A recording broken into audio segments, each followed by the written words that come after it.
Saludos a todos ustedes jóvenes y gracias por la invitación de venir a ustedes por medio de video y hablar sobre la epístola a los romanos. Me han pedido de dar un resumen breve sobre esta epístola, este libro de la Biblia de Romanos, escrita por el apóstol Pablo, y me pidieron que hiciera más o menos 4 videos de 15 minutos cada uno. Cuando me dijeron eso, pensé que pedir que se dé un resumen de cualquier libro de la Biblia en 4 videos es como pedirme que me come un elefante en 4 mordidas. Pero pedirme que haga un video dando resumen del libro de Romanos en 4 videos, pues eso es como pedir que me come una manada de elefantes en 4 videos. Pero acepto el reto y gracias. Cuando hablamos de Romanos, muchas veces los cristianos pensamos en Romanos como un libro. Pero como ustedes ya saben, pero tienen que mantener en la vista, Romanos es una carta, no un libro. Pero es una carta muy inusual. Aún es inusual en el contexto de las cartas de Pablo, que todas son tan inusuales que los expertos tienen dificultad poniéndolos en el género de carta o epístola. Por ejemplo, el profesor Douglas Moo, que es quien escribió un comentario muy bueno sobre el libro de Romanos, explica que la receta de la carta, la introducción de la carta de Romanos, es la más larga de todas las cartas que se han hallado, tantas sagradas como seculares. Normalmente una carta en el mundo viejo simplemente diría Pablo a Roma y ya iniciaría la carta. Y sin embargo, Pablo tiene una receta que abarca 5 o 6 versículos. Entonces, eso es bastante inusual. La nueva versión internacional de la Biblia tiene una introducción en una de sus ediciones, donde ellos usan una descripción bastante interesante. Dicen que la carta de Romanos es la carta de recaudación de fondos misionera más sustanciosa jamás escrita. Porque eso es lo que Romanos es. Es una carta de recaudación de fondos. Pablo, quien, según él, había agotado el territorio oriental del imperio de Roma, todo lo que es alrededor del mar Mediterráneo, tiene ambición de llevar su ministerio a las fronteras occidentales del imperio que viene siendo España. Y su plan, su deseo, su petición a Roma es que le permiten pasar por Roma, tomar reposo por un tiempo, saludarlos, convivir con ellos, darse a conocer a esas iglesias, porque eran varias iglesias en Roma, no nada más una, y luego ser enviado, más que nada con efectivo, con dinero, con fondos, recursos, tanto financieras como también recursos humanos, recaudando hasta voluntarios que puedan acompañarlo e ir él a España con la ayuda de estas iglesias. Pero en el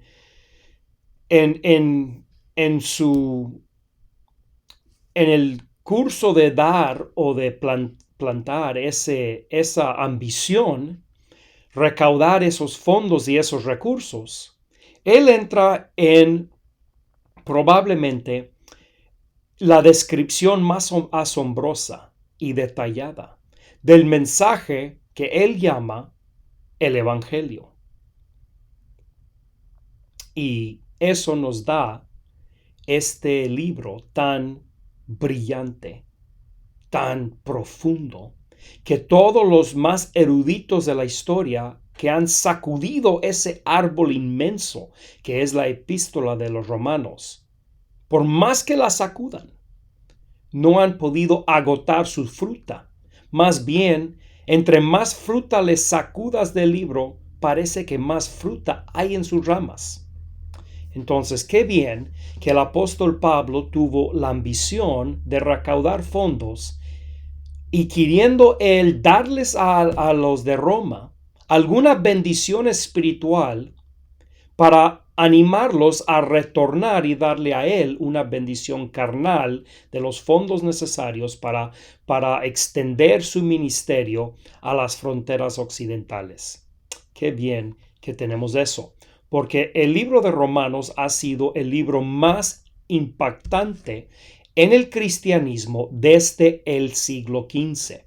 Ahora, antes, o más bien dicho, en toda la historia de la iglesia, el libro más impactante es Mateo, por el Sermón del Monte. El Sermón del Monte cambió el mundo completamente. Pero si solamente contamos desde el siglo XV para acá, no hay un libro en todos los libros escritos en el mundo, y mucho menos en la Biblia, más impactante que la epístola a los romanos. Y eso produce, aparte de mucha bendición, produce un reto muy grande. Es un reto muy grande interpretar cualquier tipo de escrito, pero especialmente las escrituras. Y eso es porque no tenemos más opción que interpretar lo que leemos por medio de nuestro contexto cultural, que incluye nuestros costumbres culturales, pero también incluye nuestro idioma. Idioma es un filtro cultural. Las palabras que usamos tienen un significado que las aprendemos por medio de nuestro ambiente cultural. Y por lo tanto, lo que leemos con el entendimiento en nuestras mentes de esas palabras viene siendo el filtro cultural por el cual procesamos lo que estamos leyendo. Entonces, las palabras, los significados, el sentido idiomático de lo que leemos, todo llega a ser definido por medio de nuestro contexto cultural. Si nosotros leemos las escrituras, o en este caso la epístola a los romanos, buscando respuestas a las preguntas que nuestro contexto cultural exige o demanda, entonces vamos a terminar haciendo caber la información de Romanos dentro de las cajas preconcebidas de nuestro contexto cultural. Eso quiere decir, en otras palabras, que vamos a buscar respuestas de Romanos a preguntas del siglo XXI.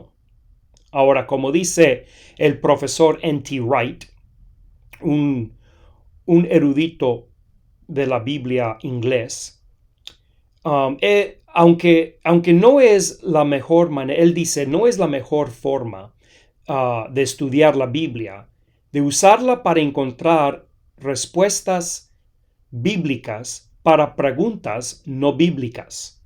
Sin embargo, dice él, es mejor hacer eso que buscar respuestas no bíblicas para preguntas no bíblicas. Pero lo que él está tratando de prescribirnos es que debemos, antes de buscar respuestas a las preguntas del siglo XXI, o las respuestas al siglo XV, como hicieron los reformadores, debemos buscar las respuestas a las preguntas del siglo I, cuando este epístola fue escrito. Los reformadores tomaron el libro de Gálatas y el libro de Romanos principalmente, y ellos definieron la reforma por esos libros. Esos libros son la materia prima de la reforma. Y por lo tanto estaban ellos tratando de contestar las preguntas medievales que los siglos desde el siglo V en adelante hasta el siglo XV habían dejado. Por ejemplo, la pregunta de ¿cómo puedo ir al cielo? Y ¿cómo puedo yo ser aceptado por Dios? Más que nada, la pregunta que estaban tratando de contestar es ¿qué relación puedo yo individualmente tener con Dios? Ahora, esas son buenas preguntas. Son preguntas las cuales todavía las tenemos. Pero no son las preguntas que Pablo estaba contestando. Eso no quiere decir que Romanos no tiene una respuesta a nuestras preguntas de hoy o que no tenía respuesta a las preguntas de los reformadores. Claro que sí las tiene y sí las tenía. Pero Romanos, más que nada, es una respuesta a las preguntas del siglo I. Y esas preguntas no tenían nada que ver con ir al cielo o casi nada que ver. No tenían nada que ver o casi nada que ver con el individuo. Las personas en el siglo I no tenían una cultura individualista. Eso es un producto de la iluminación del siglo XV. Entonces, cuando nosotros tratamos de hacer caber la epístola de los Romanos dentro de la caja del siglo XV, terminamos con mucha doctrina muy interesante y mucha de ella correcta. Pero no es la doctrina que Pablo quiso darnos a entender. Entonces debemos nosotros aprender a leer Romanos primeramente con ojos del primer siglo, aunque obviamente no nos es posible mirar las cosas con otros ojos. Yo solo tengo mis ojos, y mis ojos son del siglo XXI, de una cultura occidental individualista. Pero debo hacer el mayor esfuerzo posible para tratar de por lo menos simpatizar con un cosmovisión del siglo I y leer Romanos tratando primero de comprenderlo como una respuesta a esas preguntas del primer siglo y luego como una respuesta viva por la inspiración divina a las preguntas mías del siglo XXI. Un ejemplo de un malentendimiento que encontramos de Romanos en la Reforma es la idea que Dios está en exilio de su mundo y que lo que nos conviene a nosotros los humanos hacer es encontrar la forma de escapar este mundo por medio de la muerte o por un arrebato o algo similar, escapar el mundo para poder estar otra vez unido con Dios en su exilio en el cielo, donde Él está ahora restringido y no sale de ahí. Ahora yo sé que eso es una forma de describirlo o de decirlo un poco más tajante que la mayoría nos gustaría y quizá un poco sobresimplificado, pero creo que van a reconocer dentro de esa sobresimplificación, van a reconocer sombras de la manera que los cristianos occidentales modernos pensamos. Dios es el que está en exilio y tenemos que ir a Él. Pero eso no es la manera que Romanos presenta el asunto. En Romanos, Dios no está en exilio. La humanidad está en exilio. La humanidad ha sido corrido de la presencia de Dios y han renunciado su lugar en este mundo y han perdido su humanidad. Y ya no son ni celestiales ni terrenales, sino son menos que eso.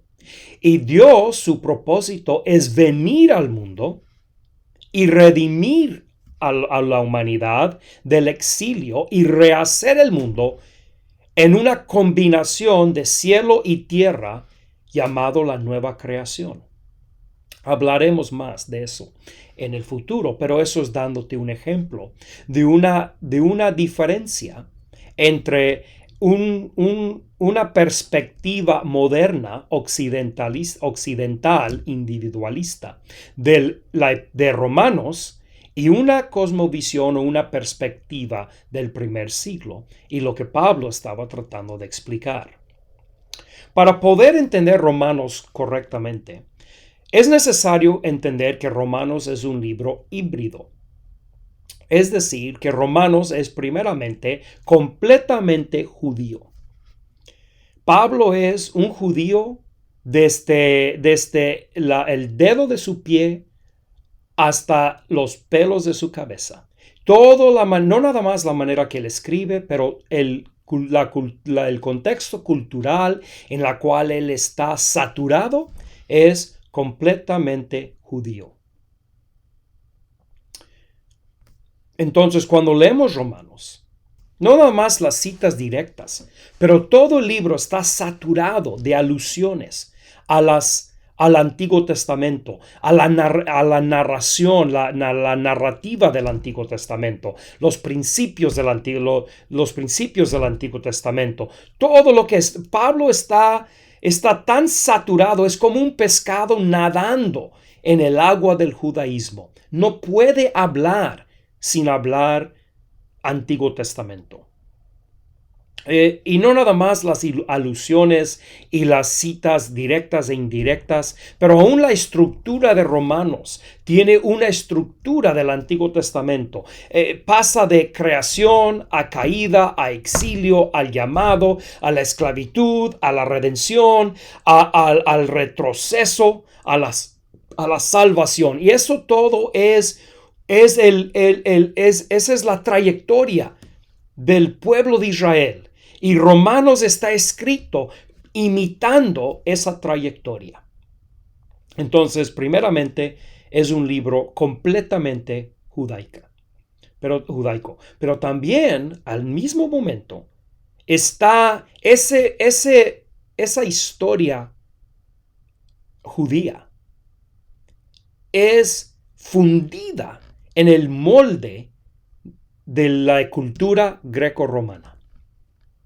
Pablo está escribiéndolo en griego y está usando las terminologías, los entendimientos, los costumbres greco-romanos, los costumbres de Roma, para describir la cultura judaica. Es decir, que en cierto sentido el libro de Romanos es una traducción. Pablo está traduciendo la historia de Israel dentro de una cultura y una narrativa romana, usando terminología, principios, términos legales, las cuales no tienen ningún sentido en la cultura judaica. Por ejemplo, la palabra adopción no tiene un sentido para los judíos. Eso es algo que solamente tiene sentido con los romanos. Y Pablo usa terminología de esta forma. Por ejemplo, la palabra evangelio. La palabra evangelio no es una palabra sagrada. Es sagrada, pero no cristiana. Es sagrada del culto imperial de César. Y Pablo está tomando esa palabra que no tiene nada que ver con Israel y está narrando la historia del Mesías Jesús, rey de los judíos, dentro de la narrativa del Imperio Romano. Entonces es un libro híbrido, donde Pablo toma el recipiente greco-romano y lo llena con el contenido judaico, el contenido de Israel, el pueblo escogido de Dios. Para entender Romanos, tienes que empezar entendiendo eso. Uno de los temas mayores judaicas que Pablo mapea sobre la topografía, digamos, romano, es el tema de esclavitud. Esto es un tema muy interesante por varias razones. Uno es porque es probablemente el tema más amplio y más importante, quizá no importante, más elemental, más fundamental de toda la epístola de Romanos, porque es la base de cada exploración, de cada explicación, de cada argumento, de todos los demás temas. El tema de esclavitud es el fundamento de todos los temas de la epístola de Romanos. Por ejemplo, en casi todas sus epístolas, Pablo se introduce con la introducción, más o menos, cada uno varía un poco, pero más o menos, la introducción de Pablo, apóstol de Jesucristo. Pero en la epístola a los Romanos, Pablo se introduce, Pablo, esclavo de Jesucristo. Esa es su introducción. Pablo, esclavo de Jesucristo. Y a partir de ahí, cada tema que él toca es iluminado con la luz de esclavitud. Ahora, esto es, primeramente, la introducción de Pablo como esclavo de Jesús es misteriosa. ¿Por qué usar ese tipo de introducción cuando está escribiendo al centro cultural y el centro legal y el centro político, el capital político de todo el imperio romano? Es decir, el capital sofisticado del mundo. Y está escribiendo a la gente que se creen los más sofisticados en toda la historia y en todo el mundo. Y les está escribiendo no con el apodo royal, Pablo apóstol, sino les está escribiendo con este apodo tan ofensivo, Pablo esclavo. ¿Y esclavo de quién? Sino de aquel que murió la muerte de un esclavo. Pablo, esclavo del esclavo. Pablo, esclavo de aquel que lavó los pies de esclavos.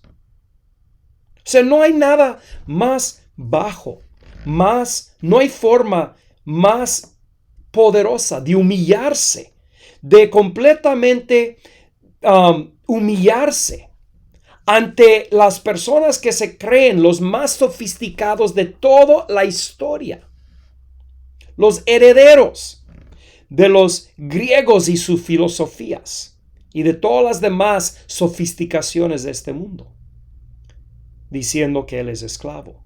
Y de ahí el libro nunca recupera. Pablo habla de la esclavitud en relación al pecado, esclavitud a la ley, esclavitud a la muerte, esclavitud a los deseos, esclavitud a la voluntad, esclavitud a Dios. Todo el libro es iluminado con la idea de esclavitud. En cierta forma, podemos ver que el filósofo Rousseau, por lo menos en parte, atinó la verdad. Que el hombre es nacido libre, pero está en todas partes encadenado. Eso es lo que Pablo está diciendo, aunque él está diciendo que el hombre no nació libre. Más bien él está diciendo que el hombre no ha nacido libre y está en todas partes encadenado. Y lo que Pablo está tratando de comunicarles es que no hay libertad. Toda la vida es esclavitud a un señor u otro, o esclavo del pecado, o esclavo de la justicia, o esclavo a la muerte, o esclavo a la vida, o esclavo a la voluntad, o esclavo a Dios. Pero no hay libertad. La única libertad que hay es la libertad de escoger tu Señor.